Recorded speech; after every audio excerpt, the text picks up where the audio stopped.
오늘은 여호수아 우리 묵상 연속 설교 네 번째, 그리스도인 인생경의 네 번째, 승리를 위한 하나님의 전략이 무엇인지를 제가 여러분에게 소개하려고 합니다. 잘 들으시고 오늘 특히 부분들은 좀 마음에 이렇게 담으시고 외우시고 그걸 여러분 삶 속에 좀 적용해 보셨으면 참 좋겠습니다. 뭐 가나안 땅의 정복이 우리와 무슨 관계가 있는가 그렇게 말씀할지 모르지만 가나안의 정복의 역사는 사실 우리들에게는 오늘날 살아가는 영적 전쟁에 대한 얘기가 똑같습니다. 그러니까 하나님께서 이스라엘 민족을 통해서 가나안 땅을 정복하게 하시는 그 방법을 우리의 삶 속에 적용하면 오늘 이 시대를 살아가는 우리들의 영적 전쟁에서 승리를 나누게 될 것입니다. 잘 들으십시오. 우리가 너무나 잘 아는 얘기지만 영적 정의의 승리는 싸워서 얻는 것이 아닙니다. 물론 싸워야 합니다. 그러나 그 싸움, 우리가 들고 있는 무기나 사람 수나 거기에 달려있는 것이 아니고 우리가 당하는 영적 전쟁은 하나님을 믿는 믿음으로 얻어지는 것입니다. 앞장서 가시는 하나님을 따라가면 그분이 승리를 이루어 놓으시고 우리가 믿음으로 그 승리를 받아 누리는 것이 우리의 삶의 중요한 법칙인 것입니다. 그러므로 중요한 게 뭐냐면 믿음입니다. 하나님 인도하심에 순종하는 믿음입니다. 그분이 앞서가시면 두려워하지 않고 그분의 부르심에 순종하여 따라가는 믿음입니다. 그래서 사도 요한은 놀라운 말을 했습니다. 세상을 이기는 이김은 이것이니 곧 우리의 믿음이니라. 어떻게 보면 굉장히 건방질 말 같습니다. 세상을 이기면 하나님 영광이라 하나님 능력이라 그래야 되지 않습니까? 그렇습니다. 세상을 이기는 건 하나님 이기십니다. 근데 그것이 나의 승리가 되려면 믿음으로 그것을 받아들이는 것입니다. 믿음이 그래서 굉장히 중요한 것입니다. 오늘 여호수아의 5장 6장은 이런 영적 전쟁에 대한 하나님의 전략을 우리에게 얘기하고 있습니다. 그것을 믿음으로 받아들일 때 하나님이 이루어놓은 승리가 나의 승리로 얻어지는 것입니다. 자, 오늘 본문을 한번 제가 잘 쉽게 얘기해 볼 테니까 잘 들어보시기 바랍니다. 첫 번째, 우리가 영적 전쟁에 승리하려면 이스라엘 민족이 가나안 땅을 정복에 들어가 하나님의 계획대로 하나님의 땅을 자기의 땅으로 누리고 살아가려면 제일 첫 번째 뭐가 중요하냐면 하나님과의 관계가 중요하다는 것을 하나님은 오늘 말씀하고 계십니다. 하나님과 친밀감, 하나님의 마음이 내 마음이 되고 하나님의 계획이 내 계획이 되고 그분 앞에 순종하는 하나님과 관계를 통해서 여리고성은 무너지고 가나안이 열리는 것이에요. 목사로 제일 힘든 게 뭐냐면요, 목회생활 정말 열심히 하세요. 기도생활 열심히 하고 그러는데 지가 열심히 해요. 참 목사 어렵습니다. 목회할 때. 그런 분 대할 때 우리 교회는 다행히 없어서 다행인데요, 열심히인데 자기 생각으로 성령의 감동으로 열심히 하는 게 아니라 뭐 11조도 하고 다 잘해, 예배도 안 빠지고 다 잘하는데 자기 생각 자기 주관대로 열심히 하면요 얼마나 옆 사람을 목회자를 힘들게 하는지 모릅니다. 여러분 잘 보십시오. 하나님께서 하나님의 관계를, 친밀한 관계, 하나님 관계를 하나님께서 세 가지를 얘기하셨습니다. 첫 번째가 할례고, 두 번째가 유월절이고, 세 번째가 신발을 벗는 것입니다. 오늘 우리 가정에서 예배를 드리는 분들은 한번 생각해 보시기 바랍니다. 내가 하나님과 어떤 밀접한 관계가 있는가? 우리 생각할 때 그럼 나는 하나님을 사랑하지. 좋습니다. 근데 그렇게 내가 느끼고 생각하는 것하고 실제적으로 구체적으로 하나님은 하나님과 관계를 회복하고 하나님과 밀접한 관계를 가져서 그분이 이루어놓은 승리를, 나의 승리를 우리 믿음으로 받아서 누리면 되는 것인데, 그런 삶의 세 가지 중요한 단어가 첫 번째가 할례고, 두 번째가 유월절이고, 세 번째가 신발 벗는 것입니다. 이 세 단어를 여러분 잊어버리시면 안 됩니다. 오늘 한번 성경 한번 보겠습니다. 오늘 5장 1절로 3절 말씀 다시 한번 우리 또 한 목소리 크게 읽어보겠습니다. 시작. 요단 서편의 아모리 사람의 모든 왕과 해변에 관한 사람의 모든 왕이 여호와께서 요단물을 이스라엘 자들 앞에서 말리시고 우리를 건넜음 듣고 마음이 녹았고 이스라엘 영구를 위하여 정신을 잃었더라. 그때 여호와께서 여호수아에게 이르시되 너는 부싯돌로 칼을 만들어 이스라엘 자손에게 다시 할례를 행하라 하시매, 여호수아가 부싯돌로 칼을 만들어 할례산에서 이스라엘 자손에게 할례를 행하니라. 여러분 앞부분의 1절 2절은 뭐라고 말합니까? 요단강에 갈라지는 얘기를 들었습니까? 그 얘기만 들었겠습니까? 수십 년 전에 홍해를 갈라진 얘기, 그리고 광야에서 아말렉 물리친 얘기들이 전해져서 다 가나안 땅에 들렸을 것입니다. 근데 듣고만 있었던 이스라엘 민족이 얻은 하나님의 요단강을 말리시고 건너는 걸 보면서 그들이 정신을 잃었다는 거예요. 그럼 이미 승리는 이스라엘 것입니다. 이미 전세가 다 결정이 나버린 거예요. 여러분, 정신을 잃을 정도 하는 사람과 싸움이 되겠습니까? 그러면 이것은 그냥 식은 죽 먹듯이 먹으면 되는 것인데, 아무리 식은 죽 먹듯이 먹은 것이 그렇게 쉬운 것이 할지라도 전쟁은 전쟁이기 때문에 준비할 거 있는데 갑자기 할례를 받으라는 거예요. 여러분, 할례를 받았는데 덜덜 떨고 있던 이 여리고성 안에 있는 장수들이 그 순간 정신이 번쩍 든 겁니다. 야, 쟤들이 미쳤냐? 갑자기 할례를 받냐? 그들이 공격하자. 아마 할례 받고 누울 들어왔다 그러면 다 따놓았던 승리가 완전히 처절한 패배로 바꿀 수 있습니다. 아니, 지금 적들은 다 덜덜 떨고 있는데 할례 그냥 들어가면 저절로 문을 열 것입니다. 아니면 사신을 보내 항복하면 살려주겠다 그러면 저절로 전쟁이 끝날 텐데, 하나님은 갑자기 할례를 받으라는 거예요. 이유는 하나인데, 지금 여기에 나와 있는 이스라엘의 이민 2세들은 광야에서 할례를 받지 않았어요. 왜냐하면 여러분 잘 알아요. 광야는 계속 좀 쉬지 않고 계속 움직이는 곳입니다. 계속 움직여야 되기 때문에 할례를 받고 가만히 있을 수가 없잖아요. 보통 여러분 창세기 34장에 보면 여러분 세겜에 있었던 야곱의 식구들 얘기하는데, 여러분 디나가 겁탈을 당하자 시몬과 레이가 가서 거짓말로 속입니다. 할례를 받으면 자 여동생을 주겠다고 거짓말로 속이고, 할례를 받자 가서 다 죽여버리지 않습니까? 보통 할례를 받고 나면 일주일 동안은 꼼짝을 못합니다. 그런데 하나님이 이 놀라운 지시를 내린 거예요. 이스라엘 민족은 이해할 수 없는, 지금 들어가면 그냥 얻어놓는 것인데 왜 하나님께서 이렇게 말씀하시는 것입니까? 아니, 다 이미 승리는 어려워. 상대방은 지금 정신을 잃어버릴 정도면 어떻게 싸우겠습니까? 그냥 성문 열으라고 하면 다 열 것인데 왜 하나님은 갑자기 앞에 나온 승리를 놔두고 할례를 받으라는 것입니까? 잘못하면 자기들이 완전히 죽을 수 있는 기회를 왜 적들에게 주라는 것입니까? 이유가 있습니다. 우리 골로새서 2장 11절로 12절을 보겠습니다. 한번 똑같이 읽어보겠습니다. 시작. 또 그 안에서 너희가 손으로 하지 않은 할례를 받았으니 곧 육적 몸을 벗는 것이요 그리스도의 할례니라. 너희가 세례로 그리스도와 함께 장사반 되었고 또 죽은 자들 가운데서 그를 일으키신 하나님의 역사를 믿음으로 말미암아 그 안에서 함께 일으키심을 받았느니라 그랬습니다. 여러분 잘 보십시오. 지금 할례를 세례라고 불렀는데, 세례는 나의 옛사람을 내려놓고 죽는 걸 뜻하는 것입니다. 할례는 나의 나됨을, 내가 지금까지 살아왔던 나를 존재케 한 나의 능력을 완전히 내려놓는 것입니다. 이런 뜻입니다. 여러분 잘 보십시오. 이 시대에는 농사를 지어야 되고 앞으로, 그리고 양도 돌봐야 되고 자기 가족을 자기 가족이 지켜야 됩니다. 예를 들면 그러면 그때 굉장히 중요한 것 중에 하나가 사람 맨파워입니다. 사람 수입니다. 우리 가정에 장정이 몇 명이 태어났는가, 우리 가정을 지키는 것이고 우리 기업에 부고 나라에 부입니다.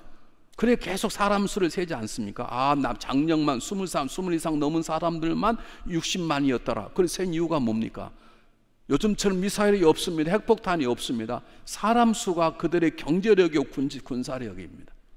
다시 말하면 할례를 받으란 말은 너희가 중 여기는 생명의 능력을 잘라버리라는 거죠. 내가 믿고 있는 능력, 나는 이만하니까 살만하다, 나는 이렇게 살 수 있다, 나에게 이런 능력이 있다, 그 모든 것들을 내려놓고 하나님만 믿고 하나님의 모든 것들을 내려놓는 작업을 할례를 받았다고 말하는 거죠. 여러분, 하나님의 관계는 나를 내어놓으면, 나를 높이면 하나님의 관계는 무너집니다. 적당히 아니라 완전히 내려놓는 것입니다. 내가 할례를 받고 들어놓여 있어서 적들이 여리고 성을 물고 들어와서 내 목숨을 뺏어 날지라도 저는 죽을 수 있습니다. 하나님 하겠습니다. 그게 할례인 것이고 그것이 하나님과의 관계인 것이죠. 내가 죽어야 하나님이 내 안에 사는 것이죠. 하나님도 우리하고 관계를 깨기 위해서 그의 아들을 십자가에 죽이셨던 것처럼 내가 죽어야, 내가 믿고 있는 내 자식들을 내려놓고 하나님만 의지할 때 놀라운 하나님의 역사가 시작이 되고, 내가 믿었던 주장했던 내 모든 것들을 내려놓을 때 여리고 성이 열리고 가나안 땅에 들어가게 되는 것입니다. 두 번째는 유월절입니다. 유월절을 지켜라고 했습니다. 한번 성경 한번 본문 보겠습니다.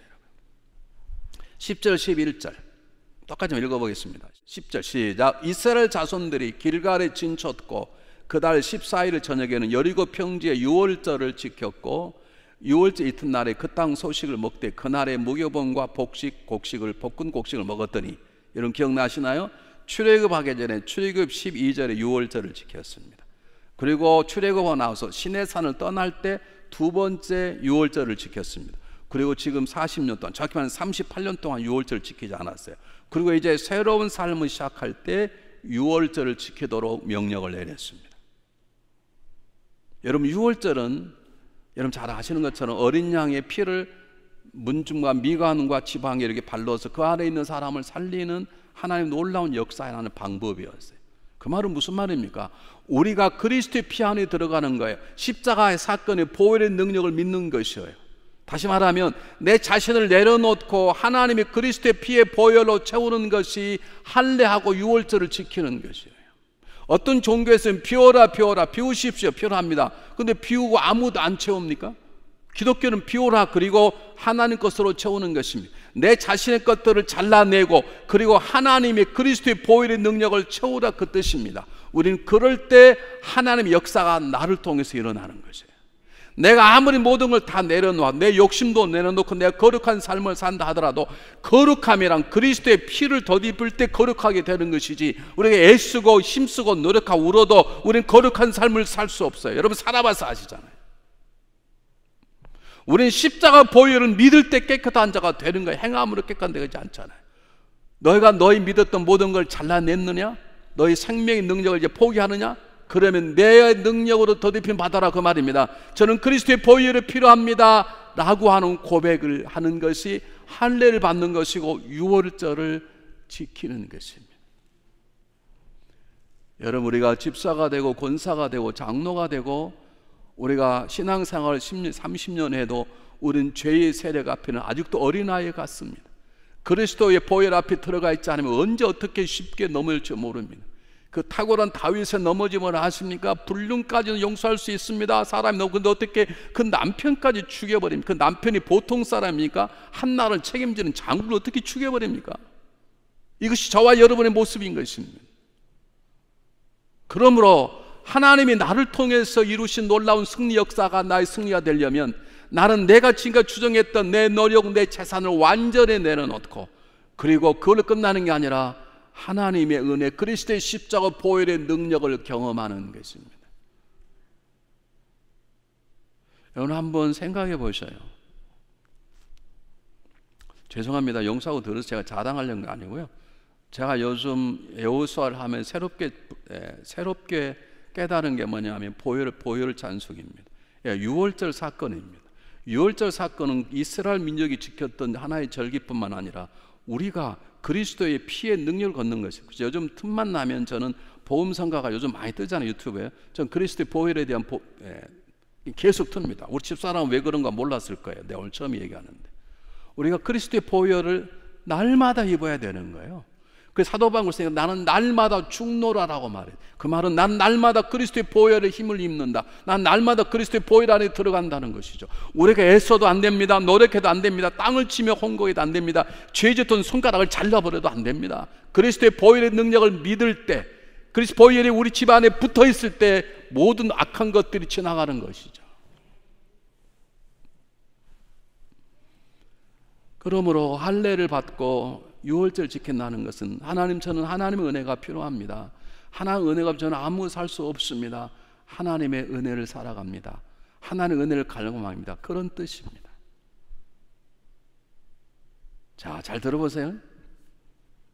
제가 이걸 옛날에 어떤 분랑 이런 얘기를 했더니, 목사님 저는 하나님의 은혜가 정말 필요한 자고요.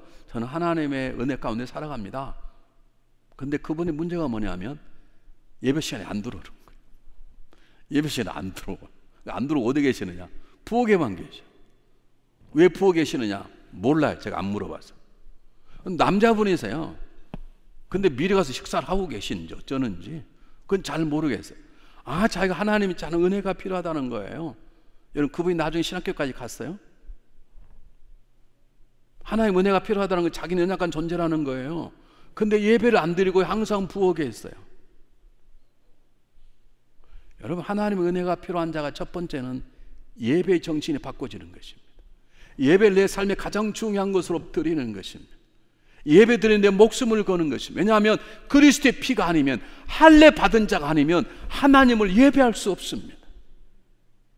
그러므로 내가 할례 받은 자로서 나의 모든 걸 내려놓고 죽어버리고 하나님의 은혜로 다시 살아나는 자의 첫 번째 신앙의 고백이 뭐냐면, 입으로만 나는 하나님의 은혜가 필요합니다, 나는 하나님의 은혜에서 못 삽니다라고 입으로 고백했다면 첫 번째 뭐냐면 예배자로 사는 것입니다. 주일을 성수하는 것입니다. 뿐만 아니라 매일매일을 예배자로 살아가는 것입니다. 월요일도 예배드리고 화요일도 예배드리고 가정 예배가 드리라는 게 아니라 삶으로 예배를 드리는 자가 되는 것입니다. 그것이 할례를 받는 것이고, 그것이 유월절을 지키는 우리들의 지금의 삶의 모습이 되어야 되는 것입니다. 세 번째는 뭐라고요? 신발을 벗으라 그랬어요. 한번 보겠습니다. 여러분 한번 15절 한번 보시길 바랍니다. 15절 똑같이 읽어보겠습니다. 시작. 여호와의 군대 장관이 여호수아에게 이르되 내 발의 신발을 벗으라. 내가 선 곳을 거룩하니 여호수아가 그대로 행하니라. 여러분 생각나십니까? 출애굽기 3장에도 모세가 떨개나무에 불을 붙는 걸 보고 웬일인가 다가니 하나님께서 신발을 벗으라, 신발을 벗겼어요. 오늘 또 하나님께서 제사장들과 요단강을 건너기 전에 신발을 벗으라는 거예요. 가나안 땅에 놀라운 싸움을 하기 전에, 여리고 성문을 지나기 전에 신발을 벗으라는 거예요. 신발을 벗은다는 말은 무슨 말이냐면, 신발의 주인은 내가 아닙니다, 그 뜻입니다. 내가 누구 앞에 신발을 벗는다는 것은 당신이 저의 주인입니다, 제가 당신을 주인으로 모시고 살겠습니다, 그런 뜻입니다. 사랑하는 여러분, 우리가 하나님을 내 삶의 주인으로 모셨다면 우리는 그건 너무 잘해요. 찬양할 때 내 구주 예수를 주란 말이 내 주인이라는데, 근데 문제는 내가 종이 되지 않는 거예요. 나는 여전히 집사의 권사요 장로의 목회자지 나는 그분의 종이 아니야. 그분은 나의 주인 되신데 나는 그분의 종이 아니야. 이런 말이 됩니까? 내가 옛날같이 사람들이 다 모였으면 옆 사람 보고 제발 웃기지 맙시다 그렇게 시키려는데 뭐 여기 없으니까 못하는데요. 제가 다시 얘기 잘 들어보세요. 제 말이 안 되는가? 신발을 벗어라. 다 벗었습니다. 여러분, 전쟁하면 신발을 신어야 되지 않습니까? 발 안 다치도록 한국말로 하면 군화를 신어야 되지 않습니까? 여러분, 로마 사람들, 로마 군정들이 이겼던 가장 중요한 이유는 신발이 좋았답니다. 그러니까 다른 나라는 신발이 약했어요. 로마 군들이 자기를 쫓아온 사람이 있으면 밑에다 쇠과를 유리칼을 뿌려버리면 못 오는 거예요. 신발에 다 집신 같으니까 못 와요. 근데 로마의 신발만 가죽으로 강건한 샌달에 되어서 잘 갖다 계속 전진할 수 있었다는 거죠. 근데 신발을 벗어난 말은 무슨 말이냐? 야, 내가 전쟁 얘기할 거야. 너는 나만 따르고 와. 너는 나만 섬겨. 그럼 내가 승리할 거야. 너 내 종으로 살아, 그 말입니다. 여러분, 우리는 하나님이 내 주인임을 다 고백합니다. 제가 묻겠습니다. 여러분, 하나님이 종이십니까? 종인데 그렇게 사십니까? 우리 목사님들 물어보시죠. 여러분, 하나님 여러분 주인이십니까? 우리 목사님들 대답하면, 저 위에 계신 목사님들, 우리 방현주 목사님, 박여 목사님 얼굴 숨기지 마시고 대답 한번 해보세요. 근데 그렇게 살아? 그래도 그렇게 살아도 되냐고. 우리 그분의 종인데 이렇게 살아야 되냐고.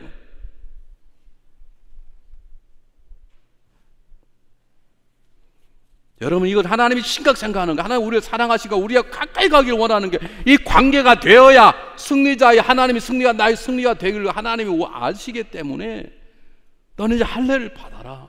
너 제발 유월절 지켰는데 능력 가운데 거하라. 부활 능력 거하라. 그리고 신발을 벗어라. 내가 너희 주인이 되고 내 종이 되어야 나의 승리가 너희 승리가 된다는 거예요. 우리는 제 마음대로 살아요. 주님을 내 구주라고 고백을 해요. 왕이신 나의 하나님 노래를 불러요. 근데 나는 그의 종으로 안 사네. 그래놓고 얻어 터지고 깨어지면 주여 이게 무슨 뜻이나이까? 왜 나에게 고난을 주시나이까? 곧단 소리 나오고 있는 거예요.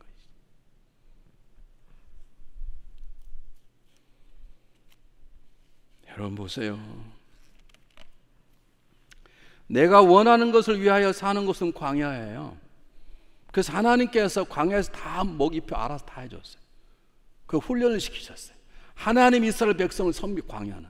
이제 가나안은요, 하나님 우리 섬기는 것이 아니라 그분이 가면 우리가 그분을 섬기는 것이에요. 그게 가나안이에요. 여러분이 지금 가나안에 살고 있습니까? 광야에서 지금도 훈련받고 계시는 거예요. 여러분, 우리가 신발을 벗어야 여리고 성벽 무너지고 가나안 땅은 열려요. 아니면 우리는 계속해서 광야에서 지금도 훈련받고 계셔요. 내가 집사든 권사든 장로 목사 관계없이 계속 훈련받는 것이죠. 그분을 내 주인으로 정말로 고백한다면, 왕이신 하나님이여 찬양한다면 정확하게 내가 그분의 종다운 삶을 살아드려야 하나님의 승리가 나의 승리가 되는 것입니다. 두 번째입니다. 하나님 관계를 딱 묶으신 다음에 그리고 4가지 승리의 전략을 하죠. 이게 무슨 말이냐면, 제가 처음부터 말씀드립니다만 이거 잘못 해석하면 하나님이 승리하시면 우리는 그냥 굴러오는 게 떡만 먹으면 돼. 아닙니다. 하나님이 승리하게 하실 때 하나님 우리를 통해서 그분의 승리를 취하기 때문에 우리가 해야 될 부분들이 있어요. 그 부분을 감당하는 것을 제가 경영이라는 단어를 쓴 거예요. 우리가 하나님 우리 인생을 전체를 하나님 우리 교회를 하나님 여러분의 가정을 경영하세요.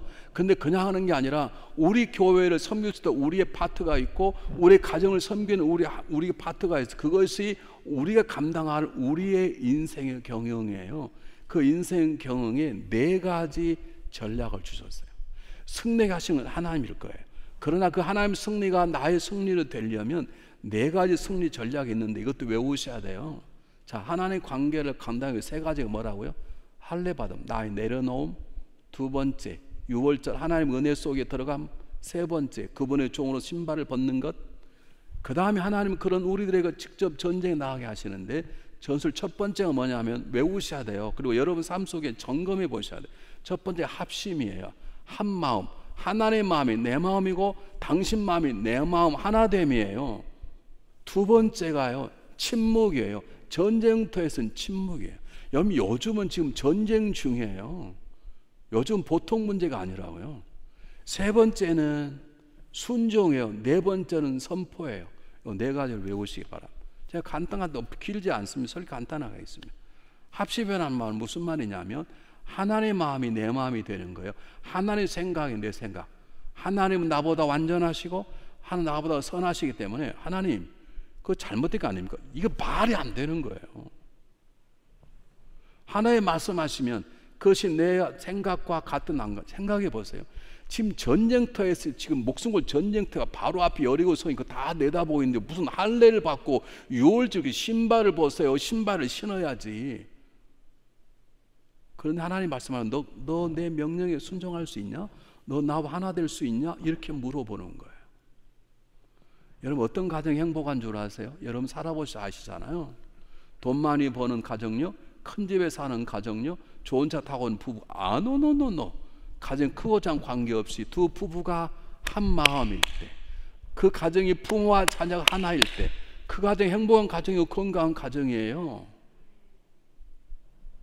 하나님 물으시는 거예요. 야, 할례 받아라니까 답답하지? 신발 벗으라니까 이해가 안 가지? 전쟁하면 신방을 신고 갑을 입고 오래야 되는데 그런데 내 마음과 같을 수 있어? 이렇게 물으시는 거예요. 여러분, 영적 전쟁의 승리는 하나님이 이기게 하세요. 그러므로 우리에게 필요한 것은 하나님의 마음이 내 마음이 되고 하나님 생각이 내 생각이 되고 그리고 우리 더불어 살아가는 우리 이웃들이 하나의 마음으로 하나됨을 지키는 것이에요. 한번 6장 1절 3절 한번 보겠습니다. 한번 잘 보시기 바랍니다. 똑같이 읽어보겠습니다. 시작. 이스라엘 자손들로 인하여 여호리는 굳게 닫혔고 출입하는 자가 없더라. 여호와께서 여호수아에게 이르시되 보라, 내가 여리고와 그 왕과 용사들 내 손에 붙였으니 너희 모든 군사는 성을 둘러 성 주위를 매를 한 번씩 돌되 6 동안을 그리하라. 잘 보세요. 야, 내가 저 성과 용사를 너희 손에 주었다는 말은 이미 승리는 너희 것이 내가 이미 이겼다, 그 뜻입니다. 그것을 믿음으로 받아들이면 당연히 따라서 해야 되잖아요. 그런데 그 다음에 뭐라 그러냐면 성 주위를 한 바퀴씩 돌아라. 그럼 마지막 7바퀴 돌아라. 아니, 하나님이 얘기했지. 야, 지금 할례 받는 것도 지금 그냥 참았는데, 유월절을 지키는 것도 신발을 벗으라는 것도 얘기하는데 어떻게 성을 그냥 돕니까? 잘 보시기 바랍니다.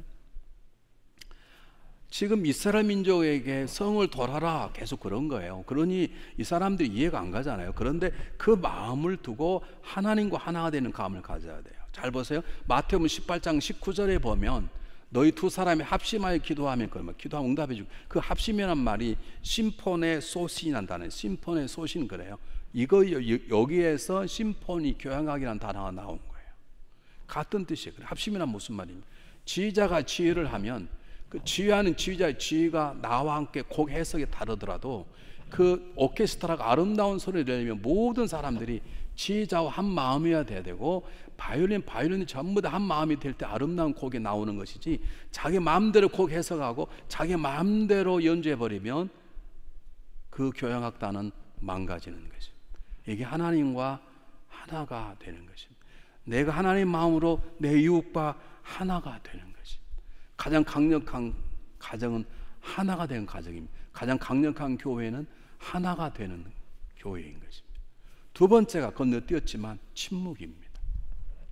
잘 보십시오. 여러분 하루에 한 번씩 도우는데 그게 쉽겠습니까? 그게 뭐 1시간 걸리고 시간이 하루 종일 걸릴 텐데 얼마나 말하고 싶었겠어요. 그런데 이 놀라운 사건 속에 담긴 하나님의 비밀은 뭐냐면, 정말 중요할 때는 입 벌리지 말고 침묵하라고 말입니다. 여러분 지금은 침묵할 때입니다. 부부간에도 문제가 있으면 지금 침묵하십시오. 그리고 하나님 앞에만 기도하시는 역사가 있기를 바랍니다. 다시 말씀드립니다. 이건 오늘 성경 본문 6장 10절을 한번 보시기를 바랍니다. 6장 10절 똑같이 읽어보겠습니다. 시작.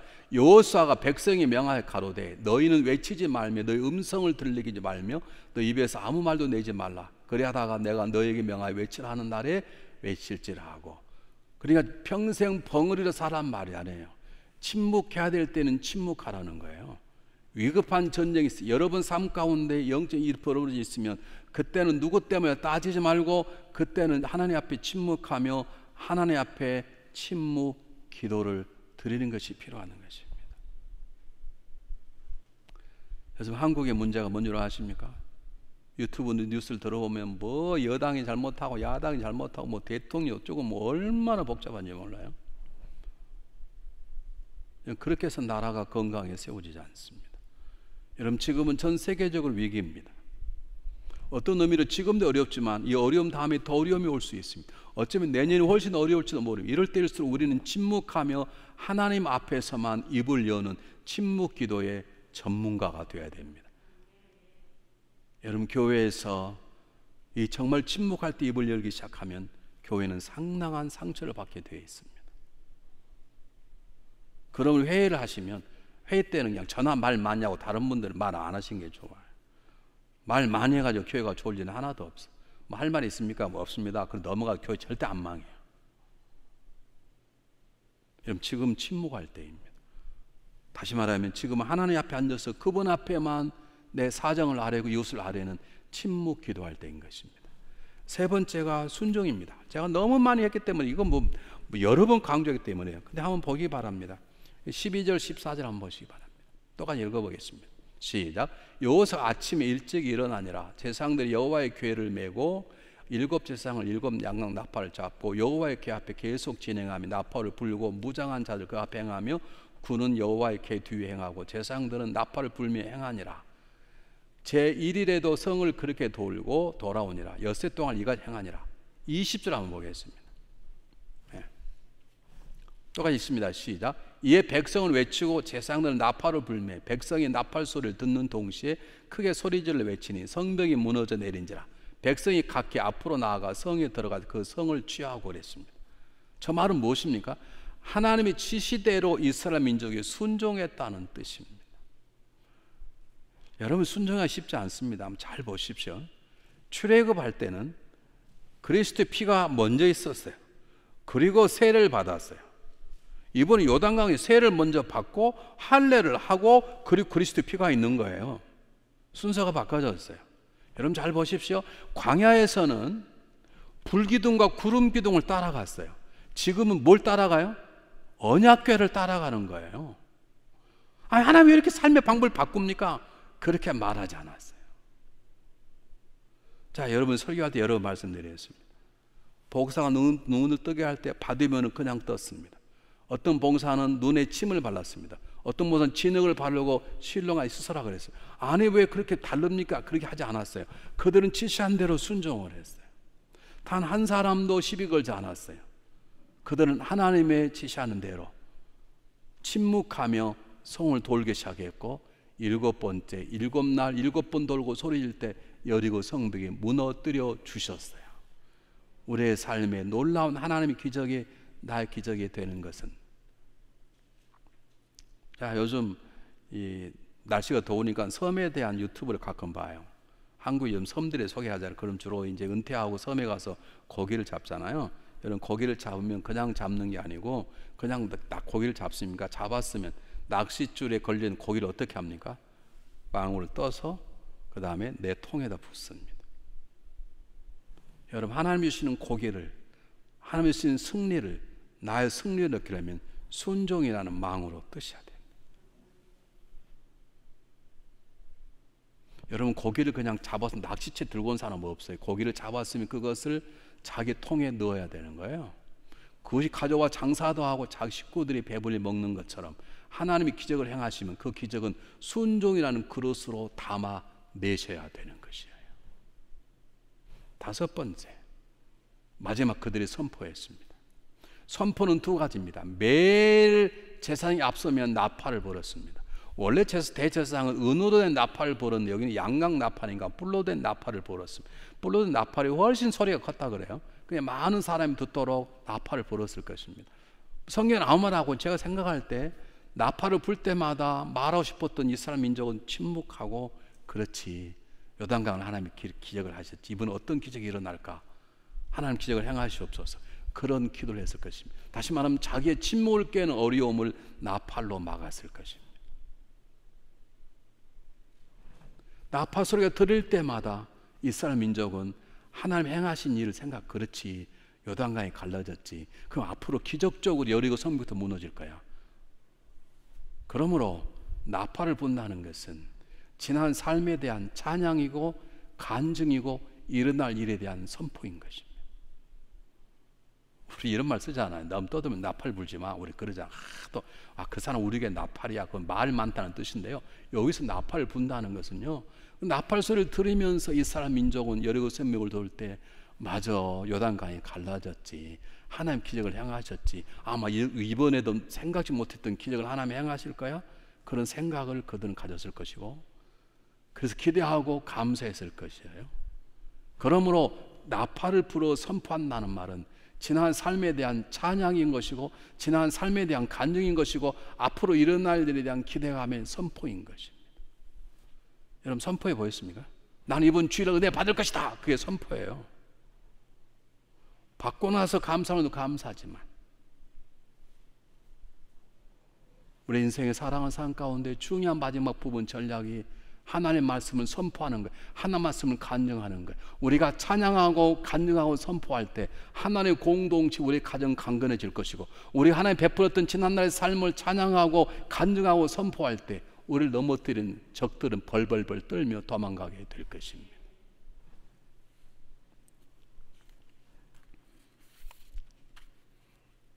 사랑하는 여러분, 그러면 우리 이 시간 몇 가지 질문을 스스로 던져봐야 되겠습니다. 첫 번째, 나는 정말로 하나님을 신뢰하고 의지하고 있는가? 나는 정말로 그리스도의 보혈의 능력을 믿고 있는가? 나는 날마다 그리스도의 보혈을 붙잡고 있는가? 2번째, 나는 나의 마음은 하나님의 마음과 하나가 됐는가? 그리고 나는 같이 믿는다는 내 옆에 있는 김지섭 박사 하나가 되어 있는가? 우리 부부가 권사하고 우리 부부가 장로인데 우리는 정말로 하나 된 부부인가? 여러분, 제 목회 경험을 하나 얘기해 볼게요. 하나님의 마음으로는 교회가 되게 하나입니다. 근데 문제가 왜 목회가 어렵냐? 우리끼리는 하나가 아니에요. 하나님 우리 가정에 주신 은혜는 다 하나예요. 하나님 우리가 이렇게 해주겠다. 근데 하나님 하나가 됐어. 그런데 그 하나가 됨을 세상에 증가하는 데는 부부간의 의견이 달라버려요. 그래서 가정이 영향을 미치지 못하는 것이에요. 자, 여러분 묻겠습니다. 여러분 하나님 마음과 하나이십니까? 여러분 가정의 부부간에 한 마음이십니까? 얼마나 우리가 우리끼리 하나 되면 어려웠다면 예수님 요한복음 17장에 제자들이 하나가 되기를 그렇게 기도하셨겠습니까? 아이 목사님 뭐 다 그러는 거죠. 우리가 뭐 어떻게 생각해 갔습니까? 여러분 그렇게 대강 살지 마십시오. 하나가 되기 위해서는 하나님의 능력을 붙잡고 부부가 한 마음을 가져야 되고 성격과 취향이 같다는 말이 아니에요. 가는 목표가 같고 살아가는 방법이 같아야 된다는 뜻이에요. 세 번째, 나는 침묵할 때 침묵하고 입을 벌 때 벌리는가? 아니면 나는 침묵할 때 말하고 말할 때 침묵하는 자인가? 물어보십시오. 참석 감사 우리 교회 예전에 BMW가 몇 분 계시는데 지금 안 계세요. 얼마나 감사한지 몰라요. BMW는 빅마우스 우먼이라고 그러잖아요. 여러분 선교할 때는 빅마우스 우먼이 되십시오. 그러나 침묵할 때는, 기도할 때는 입을 다물어야 되는 거죠. 난 이걸 지키고 있는가? 아니면 나는 거꾸로 살고 있는지 스스로 물어보셔야 됩니다. 왜냐하면 우리는 전쟁터에 있기 때문에, 영적 전쟁 가운데 있기 때문에 그렇습니다. 네 번째, 나는 정말로 순종하고 있는가? 순종이 세상보다 낫다는 말은 웬만하면 다 아는데 그게 실천되지 않는 거죠. 내가 정말로 순종하고 있는가? 다섯 번째, 제사장된 나팔을 불고 이스라엘 민족이 마지막 소리를 지른 것처럼 나는 하나님이 행하심을 선포하고 있는가? 나는 하나님이 일하심을 간증하고 있는가? 내 삶 속에 간증거리를 내가 만들어내고 있는가?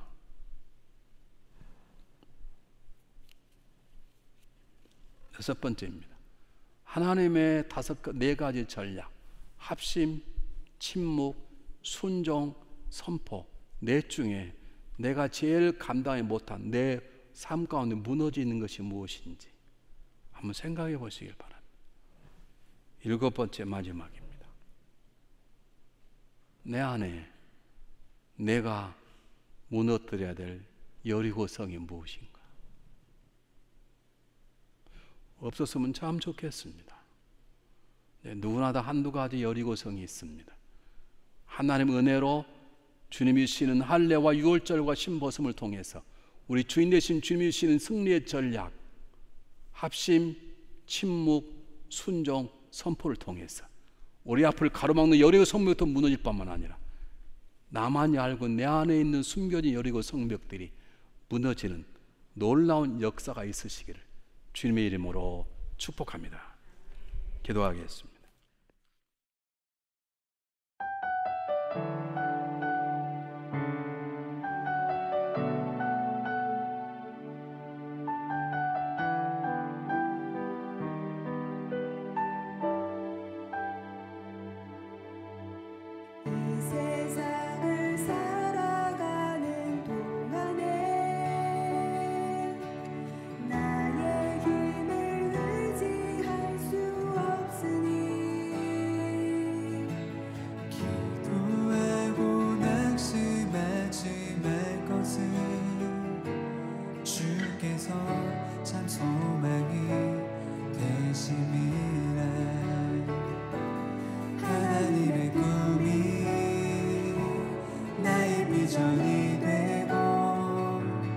예수님의 성품이 나의 격이 되고 성령님의 권능이 나의 능력이 되길 원하고 바라고 기도합니다.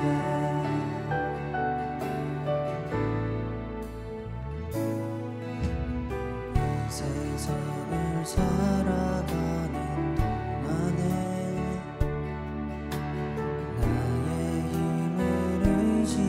수 없으니 기도하고 난심하지 말 것은 주께서 참 소망이 되심이라.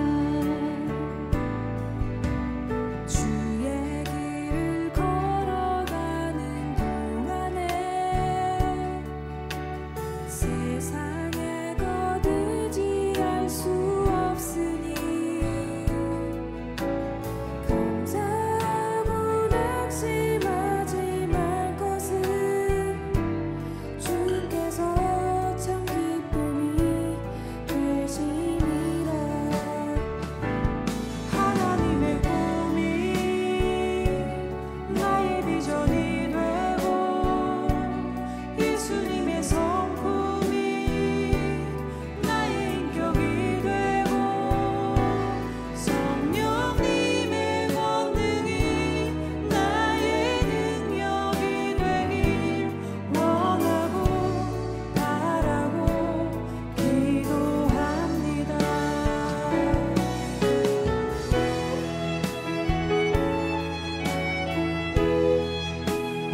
예수님의 성품